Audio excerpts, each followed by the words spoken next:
महाराष्ट्र राज्य इंडिपेंडेंट धानोरा ग्रामपंचायत संगीताताई चव्हाण शिवसेना तसंच आपल्या धानोरा केंद्रपुत्री पुलंगाव या गावामध्ये होत असलेली लोकशाही साहित्यरत्न अण्णाभाऊ साठे यांची जयंती आणि या जयंतीनिमित्त सर्व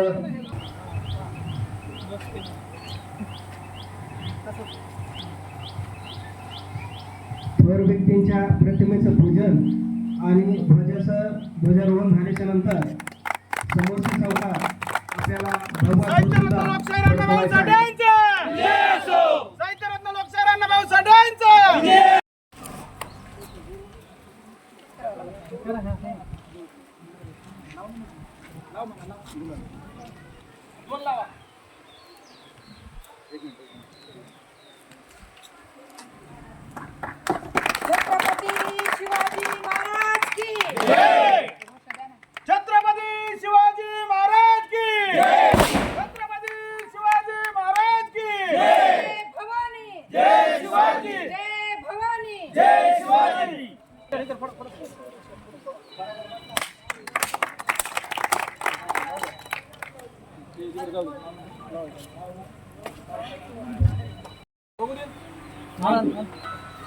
साहित्यरत्न लोकशाहीर अण्णाभाऊ साठे यांचं साहित्यरत्न लोकशाहीर अण्णाभाऊ साठे यांचं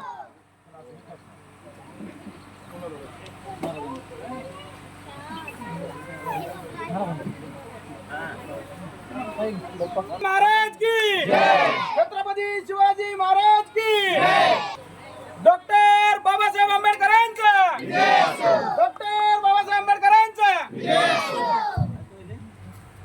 सर्व महामानवांच्या प्रतिमा पूजनानंतर मी सर्व उपस्थित मान्यवरांना विनंती करतो की त्यांनी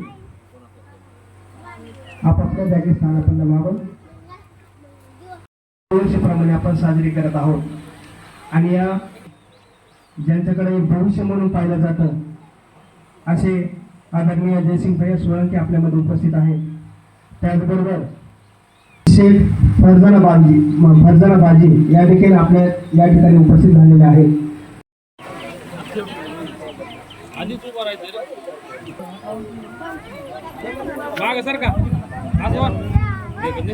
या ठिकाणी माननीय जयसिंग भैया सोळंके यांचा सत्कार टायगर ग्रुपचे तालुकाध्यक्ष अजित गालफाडे त्याचबरोबर जयंती कमिटी अध्यक्ष योगेश खंडागळे तुमच्या गटाचे सदस्य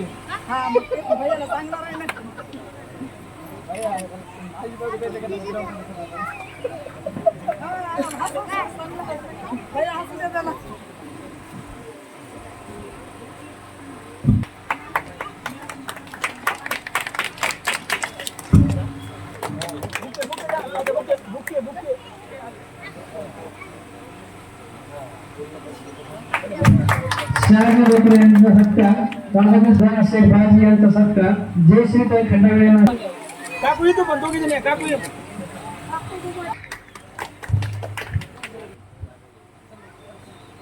नंदू भाई चौधरी यांचा सत्कार बाळू लोंढे खंडागळे हे करते. प्रकाश महाराज काटकर यांचा सत्कार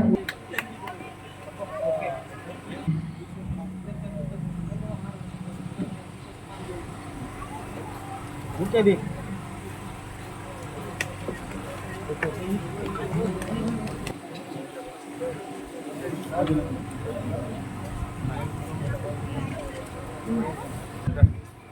आमचं नसतंय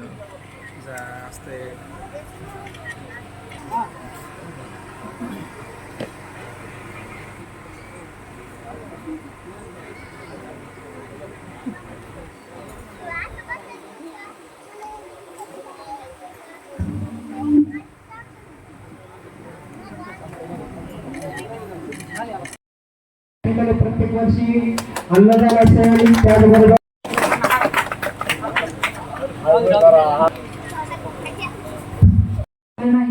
ते आपल्या पराक्रमाने साध्य करणाऱ्या राजमाता राष्ट्रमाता आई जिजाऊ सह्याद्रीच्या सही कड्यावर स्वराज्याचं देश स्वप्न निर्माण करणारे रयतेचे राजे रयतेचे संस्थापक छत्रपती शिवाजी महाराज सळसळत्या रक्ताचा धडधडता अंगार राजे संभाजी महाराज. हा देश कुणाच्या बापाचा नसून कामकरी कष्टकरी शेतकऱ्यांचा आहे असे ठणकावून सांगणारे लोकशाहीर अण्णाभाऊ साठे. शिक्षण हे बालिकेचं दूध आहे, जो तो पेईल तो गुरगुरण्याशिवाय राहणार नाही असे सांगणारे भारतीय राज्यघटनेचे शिल्पकार डॉक्टर बाबासाहेब आंबेडकर. माता रमाई, माता आईबाई, माता सावित्री, छत्रपती ज्यांनी उभ्या डोळ्यांनी पाहिला संगीता चव्हाण काय आहे आणि कुठपर्यंत गेली, अशा सर्व समोर बसलेली माझी वडील म्हणजे वडीलधारी बांधव मंडळी आणि या ठिकाणी माझे सहकारी आणि देशामध्ये काढला आणि ते रशियामध्ये आले. रशियामध्ये आले असताना त्यांनी पत्रकारांना त्यांनी प्रश्न विचारला, अण्णाभाऊ साठे कोण आहे, कोण आहे अण्णाभाऊ साठे.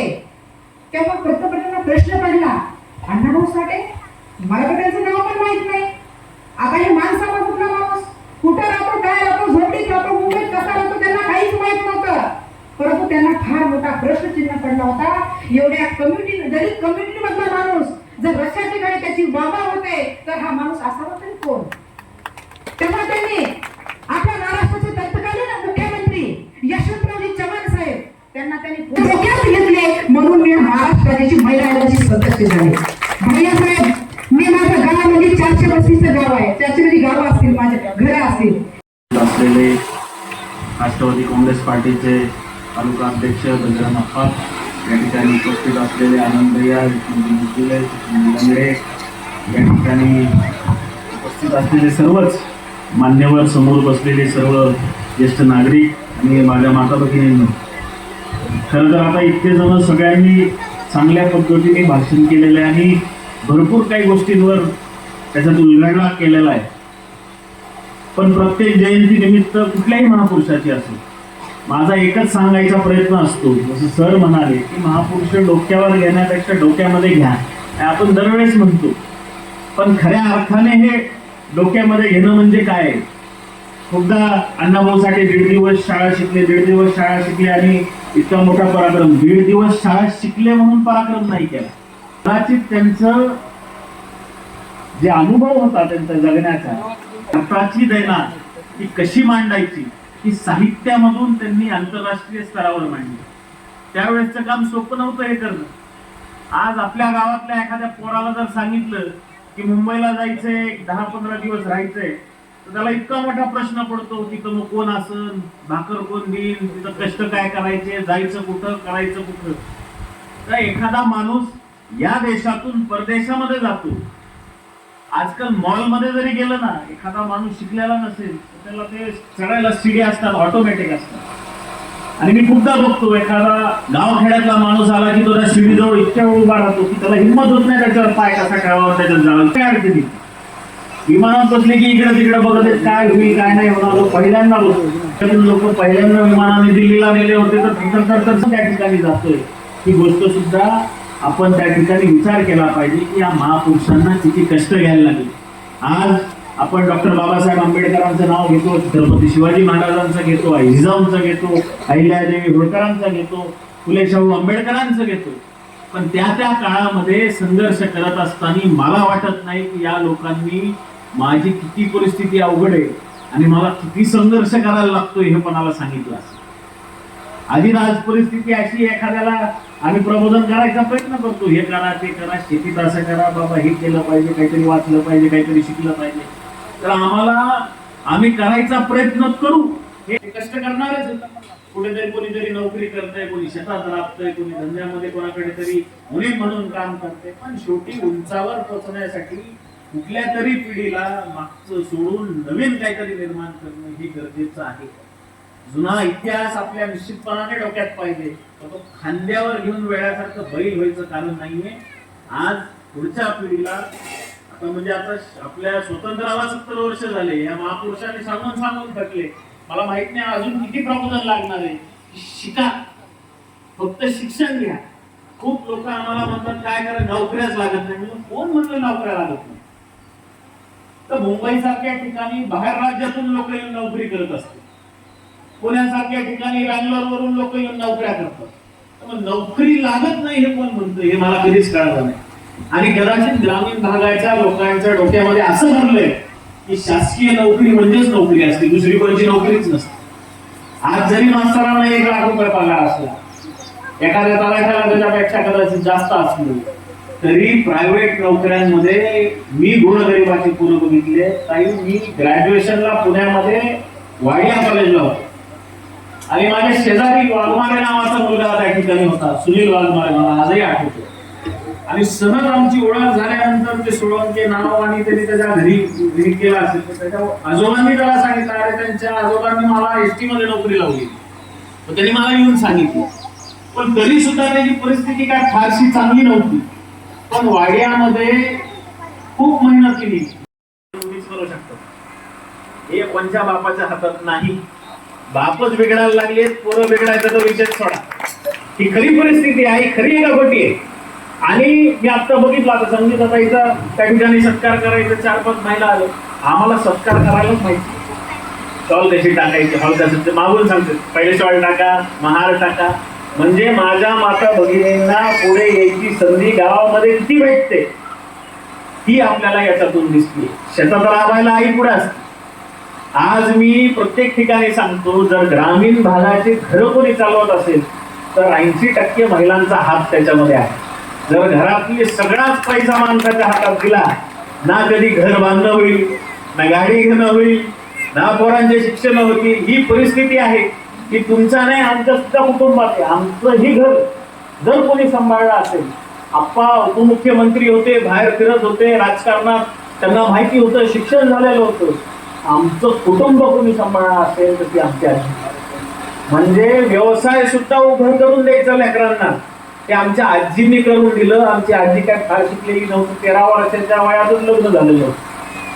पण हे सगळं कुटुंब सांभाळून आज 4 पोरांचं संस्कार ठेवून कुटुंब वाढवायचं काम आमच्या आजीने केलं. हे ग्रामीण भागाच्या महिला करतात. त्याच्यामुळे शिक्षण सुद्धा पोरांनी केलं पाहिजे, तर महिलांनीच त्या ठिकाणी केलं पाहिजे. आजही शाळेमध्ये मी बघतो व्यवस्थापन समित्या होत्या, शिक्षण व्यवस्थापन समिती, महिला अध्यक्ष असो नसो, नवराच कारभार बघतो. आणि काय कारभार बघतो मला माहित नाही. अनेक ठिकाणी, अनेक गाव आपण त्या ठिकाणी बघतो. मला लवकर परीक्षा संपली, नाव लिहायचं होतं. घरी आलो तो काका घरी, काका म्हणले तिथं परीक्षा होती. म्हणलं हो, घेऊन आलो, मस्त अभ्यास केला. म्हणजे इकडे आम्ही आपण आहे, हा भारत आहे. आणि हा भारत तुमच्या आमच्यापासून बनतो. आणि हा गुलामगिरीच्या चिखलात कसा राहिला तर हे अजूनही तेच आहे. अजूनही आपण त्याच गुलामगिरीत राहिलो की कोणत्या तरी एजंटला पैसे द्यायचे. घरकुलं येतात, माणसं परत गेलो उचलून घ्या. माझ्या आई भगिनी आहे त्या छपडातच, इथून गळते तिथून गळते, ती भिंत पडती, ह्याला सारवं त्याला सारवं. माणूस काय उचलले 1.5 लाख, उचलले 2 लाख, दिले 20,000 एका एजंटला. इतके सगळे पैसे आले, एजंट केलंय काय ते नाही. कधीच त्यांनी जातीपातीचा विचार केला नाही. त्याच पद्धतीने तुमचं गाव कसं चालतंय, पण आपल्याला समाज सुद्धा कसा सुधारायला लागेल आणि या गुलामगिरीतून बाहेर पडायला लागेल, एवढीच विनंती मी करतो. आणि माझी अपेक्षा या मराठवाड्याच्या फक्त आई भगिनींकडून राहिलेली आहे. माणसांना कदाचित आम्ही आपली बाकी असतील बोलून थकलो. दादा तर त्या दिवशी म्हणाले, काय माणसाने एखादं चांगलं काम सुरू केलं की आहेच लोक त्याला आडले.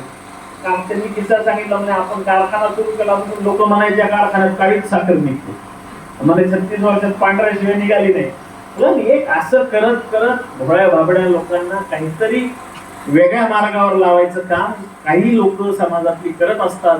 आणि आई ते करण्याच्या मागे एवढंच कारण असतं की त्यांचं घर या माध्यमातून एखादी पृथ्वी शशाच्या मस्तकावर उतरलेली नसून ती दलितांच्या, कष्टकऱ्यांच्या तळ हातावर उतरलेली आहे, असे त्यांच्या लेखणीतून, साहित्यातून सांगणारे महामानव साहित्यरत्न लोकशाहीर डॉक्टर अण्णाभाऊ साठे यांच्या 106व्या जयंतीनिमित्त त्यांना विनम्र